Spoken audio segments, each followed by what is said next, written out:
ഞാനിന്ന് തയ്യാറാക്കിയിരിക്കുന്നത് ഒരു പാൻ കേക്കാണ് കേട്ടോ. സാധാരണ നമ്മൾ കേക്കൊക്കെ ബേക്ക് ചെയ്തെടുക്കാറുണ്ടല്ലോ, അതിൽ നിന്നും വ്യത്യസ്തമായിട്ട് പാനിൽ ഉണ്ടാക്കുന്ന ഒരു കേക്കാണിത്. അധികം ഇൻഗ്രീഡിയൻസ് ഒന്നും ഇല്ലാതെ വീട്ടിലെപ്പോഴും ഉണ്ടാകുന്ന ചേരുവകൾ വെച്ചിട്ട് തയ്യാറാക്കുന്ന ഒരു പാൻ കേക്കാണിത്. അപ്പോൾ ഇത് നമുക്ക് ബ്രേക്ക്ഫാസ്റ്റ് ആയിട്ടോ ഈവനിങ് സ്നാക്കായിട്ടോ അല്ലെങ്കിൽ ഡിന്നറിനൊക്കെ നമുക്ക് യൂസ് ചെയ്യാൻ പറ്റുന്ന നല്ല കിടിലൻ ടേസ്റ്റുള്ള ഒരു പാൻ കേക്കാണിത്. അപ്പോൾ എങ്ങനെ തയ്യാറാക്കിയിരിക്കുന്നത് എന്നുള്ളത് വീഡിയോ സ്കിപ്പ് ചെയ്യാതെ മൊത്തത്തിൽ കണ്ടു നോക്കണേ. അപ്പോൾ വീഡിയോയിലേക്ക് കടക്കുന്നതിന് മുമ്പ് ആ ലൈക്ക് ബട്ടണും സബ്സ്ക്രൈബ് ബട്ടണൊക്കെ ഒന്ന് പ്രസ് ചെയ്യാൻ മറക്കരുത് കേട്ടോ. അപ്പോൾ പെട്ടെന്ന് തന്നെ നമുക്ക് വീഡിയോയിലേക്ക് കടക്കാം. അതിന് വേണ്ടിയിട്ട് ഞാനൊരു ബൗൾ എടുത്ത് വെച്ചിട്ടുണ്ട്. അതിലേക്ക് 2 കോഴിമുട്ട പൊട്ടിച്ചൊഴിക്കാം. ഈ കോഴിമുട്ട ഒഴിച്ചതിലേക്ക് ആവശ്യത്തിനുള്ള പഞ്ചസാര ചേർത്ത് കൊടുക്കുന്നുണ്ട്. 4 ടേബിൾ സ്പൂൺ പഞ്ചസാരയാണ് ഞാൻ ഇട്ട് കൊടുക്കുന്നത്. എന്നിട്ട് നല്ല രീതിയിലൊന്ന് മിക്സ് ആക്കി കൊടുക്കുന്നുണ്ട്. ഇതുപോലെ വിസ്ക് വെച്ചിട്ട് അല്ലെങ്കിൽ ഫോർക്ക് വെച്ചിട്ടാണെങ്കിലും മിക്സ് ചെയ്തെടുക്കാം. പഞ്ചസാര നല്ല രീതിയിലൊന്ന് മെൽറ്റ് ആയി കിട്ടണം. ഇതൊന്നും അല്ലെങ്കിൽ മിക്സിൻ്റെ ജാറിൽ ഇട്ട് കൊടുത്തിട്ട് നല്ല രീതിയിൽ അടിച്ചെടുത്താലും മതിയാവും. ഇങ്ങനെ മിക്സ് ആക്കുന്ന സമയത്ത് പഞ്ചസാര നല്ല രീതിയിലൊന്ന് മെൽറ്റായി കിട്ടണം കേട്ടോ. അപ്പോൾ അതുകൊണ്ടാണ് ഒരു 5 മിനിറ്റ് നേരം ഇതുപോലെ നല്ല രീതിയിലൊന്ന് മിക്സ് ആക്കി കൊടുത്തിട്ടുണ്ട്. ആ സമയം കൊണ്ടാണ് ഇതുപോലെ നല്ല രീതിയിൽ പൊങ്ങി കിട്ടിയിട്ടുള്ളത് കേട്ടോ. മുട്ടയൊക്കെ ഒന്ന് നല്ല രീതിയിലൊന്ന് ബീറ്റായി കിട്ടിയിട്ടുണ്ട്. അപ്പോൾ മിക്സിൻ്റെ ജാറിലാണെങ്കിൽ നമുക്ക് പെട്ടെന്ന് തന്നെ അങ്ങ് ആയി കിട്ടിക്കോളൂ കേട്ടോ. ഇനി ഞാനിതിലേക്കൊരു 1/4 ഗ്ലാസ് പാൽ ഒഴിച്ച് കൊടുക്കുന്നുണ്ട്. ഈ ഒരു ഗ്ലാസ്സിന് 1/4 ഭാഗം കേട്ടോ, അത്രയും ഒഴിച്ച് കൊടുക്കുന്നുണ്ട്. പിന്നെ ഒരു ടേബിൾ സ്പൂൺ നെയ്യാണ് ഒഴിച്ച് കൊടുക്കുന്നത്. നെയ്യിന് പകരം ഓയിൽ ഒഴിച്ച് കൊടുക്കാവുന്നതേ ഉള്ളൂ. ബട്ടർ ചേർത്ത് കൊടുക്കുന്നവരാണെങ്കിൽ ഉപ്പില്ലാത്ത ബട്ടർ ചേർത്ത് കൊടുക്കുക. ഉപ്പുള്ള ബട്ടർ ആണെങ്കിൽ നമ്മൾ ഇനി മധുരം ഒന്ന് ബാലൻസ് ചെയ്യാൻ വേണ്ടിയിട്ട് ഉപ്പ് ചേർത്ത് കൊടുക്കേണ്ട കാര്യമില്ല കേട്ടോ.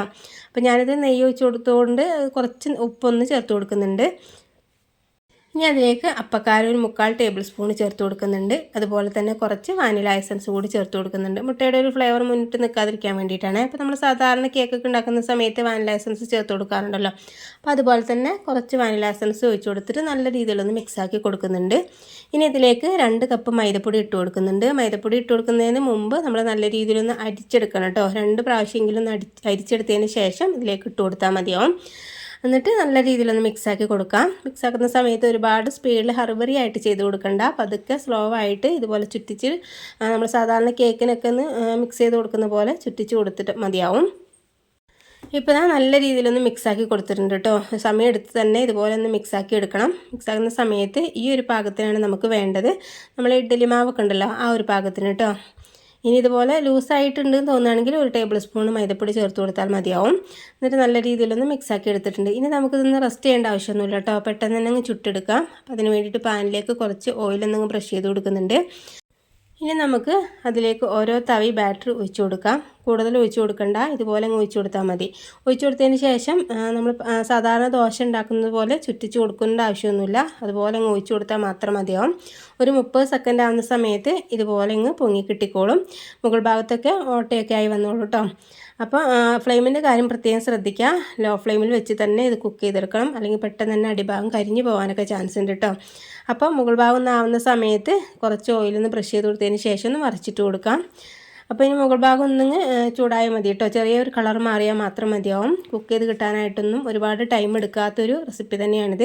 അത് കണ്ടില്ലേ, കറക്റ്റായിട്ട് നമുക്ക് സെറ്റായിട്ട് കിട്ടിയിട്ടുണ്ട്. നല്ല സോഫ്റ്റ് ആയിട്ടുള്ളൊരു സ്നാക്സ് അല്ലെങ്കിൽ ബ്രേക്ക്ഫാസ്റ്റ് എന്നൊക്കെ പറയാം കേട്ടോ.